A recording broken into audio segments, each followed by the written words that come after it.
믿음 생활을 이제 하다 보면서 또 무언가 열심을 내다 보면서 우리에게 늘 드는 게 생각들이 있어요. 이게 옳은 거야, 틀린 거야. 신앙생활 하다 보니까 성경에 이게 있는 거야, 없는 거야. 이렇게 자꾸 묻게 됩니다. 뭘 맞아요, 틀려요. 가령 목사님, 제가 이전에 말씀드린 것처럼 목사님 커피숍을 하는데 맥주를 좀 팔아도 될까요, 안 될까요? 성경적으로 좀 답을 얻고 싶어 합니다. 아이가 이번 주에 뭐 대회 전국체전을 나가는데 주일날 빠지면 될까요, 안 될까요? 어딜 가면 될까요, 안 될까요? 무엇을 하면 될까요, 안 될까요? 하면서 우리도 모르게 답을 좀 찾게 됩니다. 뭐가 답일까요?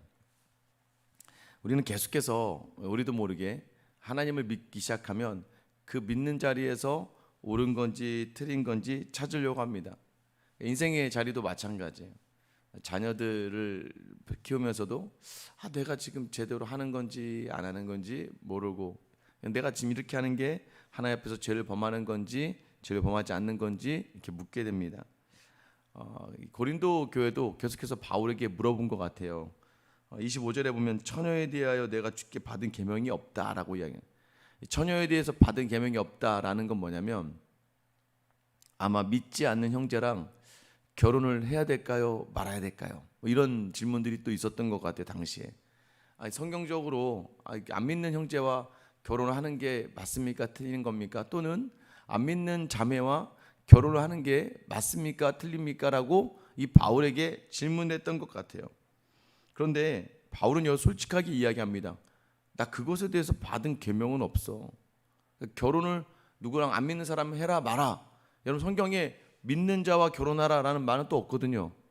꼭 믿는 사람만 결혼해라라는 말은 없는데, 그럼 안 믿는 사람하고 결혼하는 문제는 어떻게 해야 돼요? 라고 했더니 바울이 오늘 뭐라고 이야기하냐면 나는 그것에 대해서 받은 계명은 없어.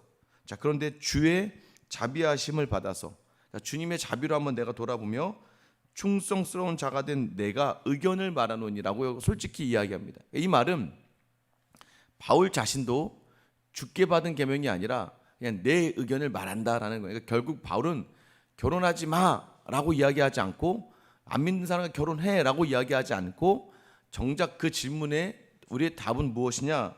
26절에 보면 내 생각에 이것이 좋으니 곧 임박한 환난으로 말미암아 사람이 그냥 지내는 것이 좋으니라. 이건 마치 결혼하지 마라고 느끼는 것 같지만 그게 아니에요. 지금 이 당시의 상황 속에서 너희가 지금 결혼해 안 해? 라고 묻고 있는데 그냥 하나님께 받은 의견은 없지만 내가 그냥 내 생각, 하나님 앞에서 자비하심을 받은 또 충성스러운 마음으로 이야기하자면 이 임박한 환난으로 말미암아 혼자 지내는 것이 나은 것 같아요. 이 얘기는 뭐냐면 우리가 이 땅을 살아가면서 여러분, 그래서 믿음 생활하는 게 쉽지 않아요.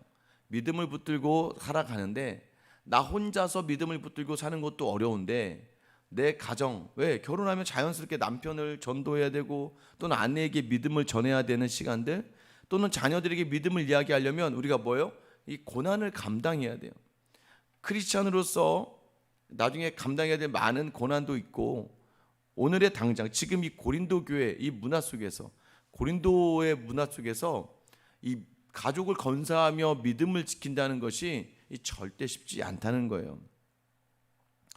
저는 늘 이렇게 얘기합니다. 카톨릭의 신부님 물론 그분도 어렵죠. 절에 있는 스님들 그분도 어렵습니다. 그런데 여러분, 그분들은 자기 혼자하고의 싸움이잖아요.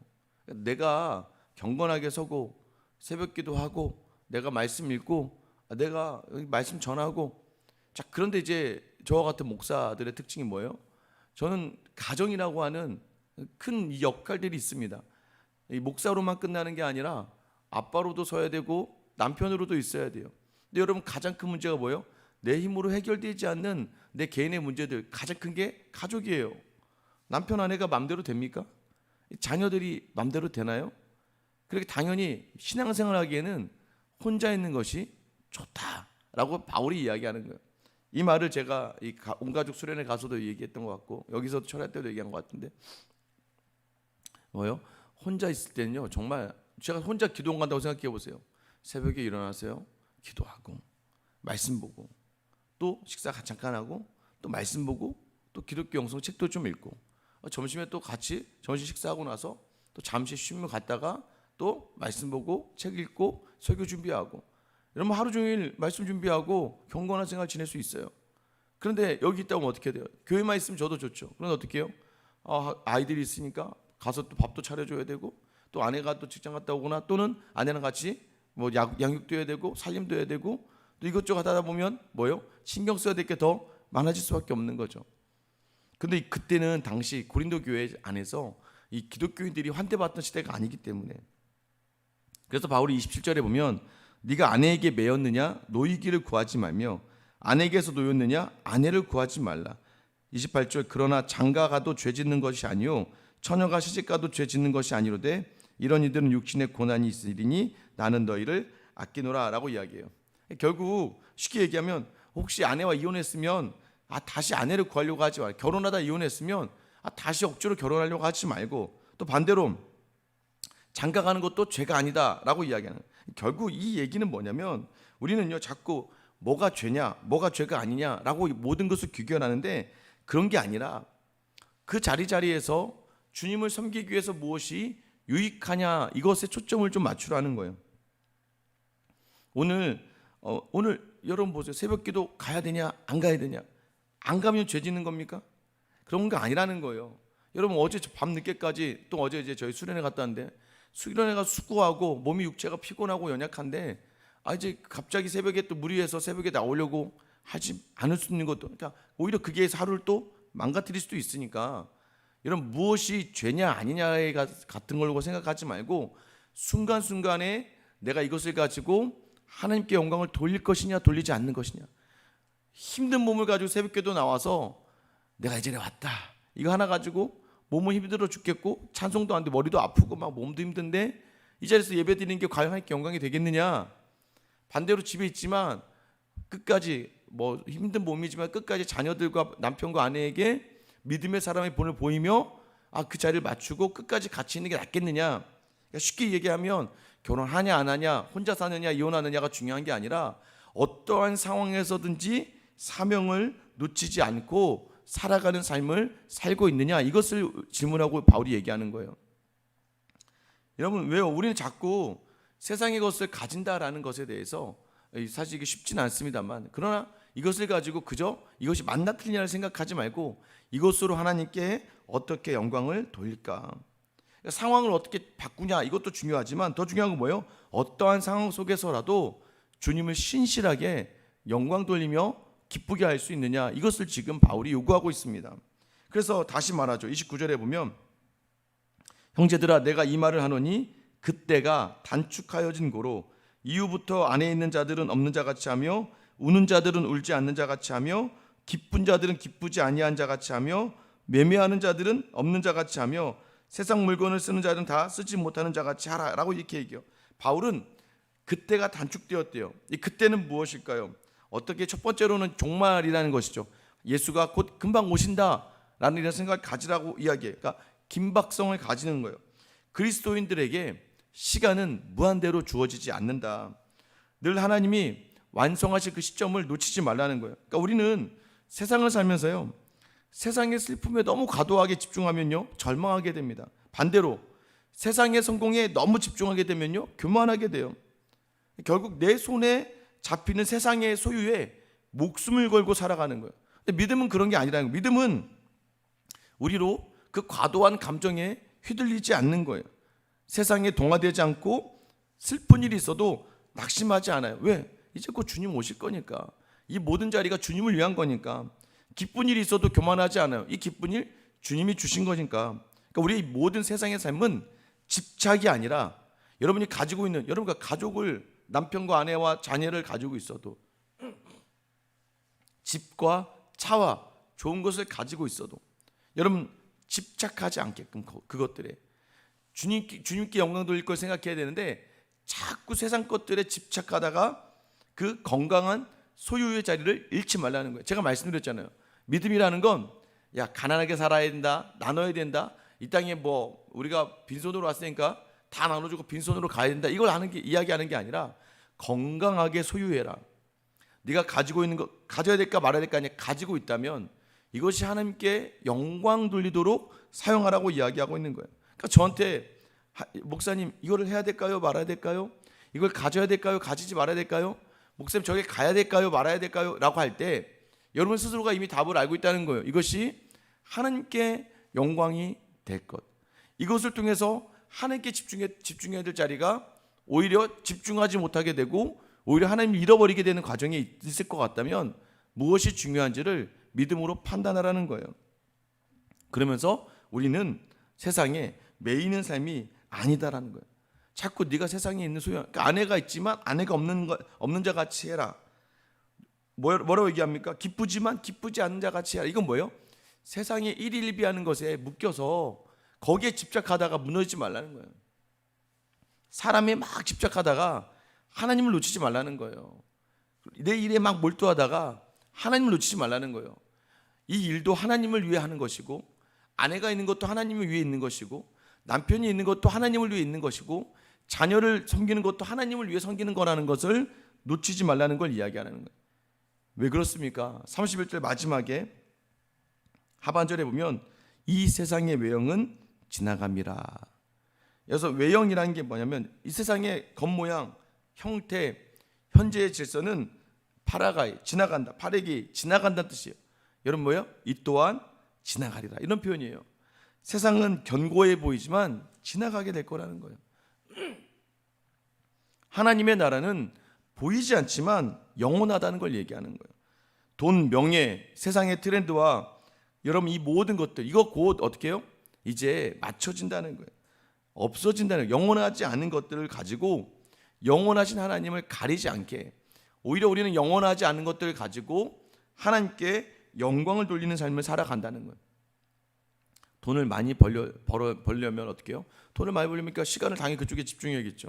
근데 그 시간을 집중해서 돈을 많이 벌었어요. 그 돈을 벌어서 자기만 유익이 되고 자기만 기쁘면 그건 하나님께 죄가 될 수 있죠. 왜요? 하나님 영광 돌리는 그 삶으로. 그래서 이것을 가지고 좀 더 여러분 우리가 시간을 그러면 그때 어떻게 하는 거예요? 내가 시간을 내서 선교를 할 수 없고 시간을 내서 전도할 수 없지만 그렇게 자기 몸을 세상의 그 유익을 포기하고 나아간 선교사님들이나 전도하는 분들에게 섬김으로 그 자리를 감당할 수 있겠죠. 그러니까 나아가는 선교사도 있고 보내는 선교사도 있는 거죠. 무엇을 가지고 있느냐 이것이 중요한 게 아니라 이것을 가지고 어떻게 하나님께 영광을 돌리고 있느냐. 왜? 내가 가지고 있는 이 모든 것들은 곧 없어질 것이기 때문이에요.